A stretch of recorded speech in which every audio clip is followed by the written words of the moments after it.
Welcome, history enthusiasts, to Charting the Course of USA Presidents. In this episode, we journey back to the pivotal moment in American history, the Constitutional Convention. Before we dive into the convention itself, let's set the stage. Examine the weaknesses of the Articles of Confederation, the economic struggles, and the Shays' Rebellion that prompted leaders to seek a more robust framework for the nation. America, the land of the brave, the home of the free. But it didn't start that way. It took visionaries, revolutionaries, thinkers, and dreamers to craft the nation we know today. It was a hot summer in 1787 Philadelphia. Delegates from 12 states gathered with a monumental task at hand to draft a constitution for a burgeoning nation. Earlier, the Articles of Confederation had bound the states. However, it was a weak framework, a fragile thread barely holding the nation together. The need for a stronger government was evident, one that could mediate disputes, ensure domestic tranquility, and provide for the common defense. Enter the Constitutional Convention, a forum where America's greatest minds converged, ready to debate, negotiate, and compromise. In Independence Hall, they gathered. Men like Washington, Madison, Franklin, and Hamilton. They were to draft a document that would shape the destiny of a nation. The convention started with George Washington elected as the presiding officer. His integrity and leadership set the tone for the serious deliberations ahead. James Madison, the father of the Constitution, came prepared with the Virginia Plan. It proposed a strong national government with 3 separate branches. These branches would be the legislative, the executive, and the judicial. Each would maintain a balance of power, a system ensuring no one branch could dominate. The idea sparked debates. The smaller states felt threatened, fearing a tyranny of the majority. This led to the introduction of the New Jersey Plan. The New Jersey Plan proposed equal representation for all states, regardless of their size or population. It was a plea for the voice of the smaller states. This ignited a fierce debate between the large and the small states. The convention threatened to unravel, the dream of a unified nation at stake. Then came Connecticut's Roger Sherman with a resolution, now known as the Great Compromise. It proposed a bicameral legislature with the best of both plans. The House of Representatives, where states would have seats proportional to their population. And the Senate, where all states would have equal representation.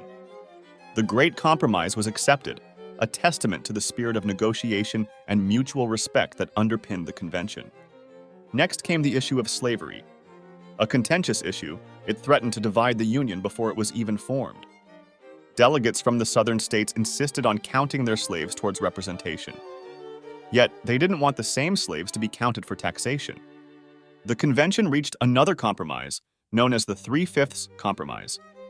It allowed states to count 3/5 of their enslaved population for representation and taxation.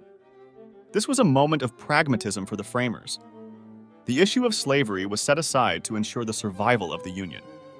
The convention moved on to the executive branch. How long should a president's term be? Should there be a limit to the terms? A consensus was reached, a 4-year term with no limits. However, the 22nd Amendment later limited the presidency to 2 terms. Then came the question of electing the president. Some favored direct election by the citizens. Others advocated for election by the Congress. The solution was the Electoral College. A complex system, it still sparks debates today. Yet, it was a compromise that respected the sovereignty of both the people and the states. Finally, the draft of the Constitution was ready. It was a product of intense debates, compromises, and a shared vision for a united nation. The final document was signed on September 17, 1787. Not all delegates were satisfied, but a majority agreed. It was a beginning, not the end. The Constitution was then sent to the states for ratification. It needed approval from 9 out of 13 states to become law. The ratification was not easy. It sparked heated debates and deep divisions. Yet the Federalists, led by Madison, Hamilton, and Jay, prevailed. On June 21, 1788, New Hampshire became the 9th state to ratify the Constitution. It became the law of the land. The Constitution was not perfect. It was a product of its time, reflecting the hopes, fears, and compromises of its framers. Yet, it remains a remarkable document. It is flexible, allowing for amendments as times change. It is enduring, guiding the nation for over 2 centuries. The Constitutional Convention was a pivotal moment. It marked the birth of the U.S. Constitution, the cornerstone of American democracy. The convention was a testament to the power of dialogue, negotiation, and compromise. It was where ideas clashed, evolved, and ultimately converged to form a nation. Today, we live in the republic that was shaped in that convention. We enjoy the freedoms, the rights, and the responsibilities that it conferred. Building a republic, the Constitutional Convention, a tale of vision, endurance, and compromise. A tapestry woven with threads of wisdom, foresight, and the indomitable spirit of a nation in the making.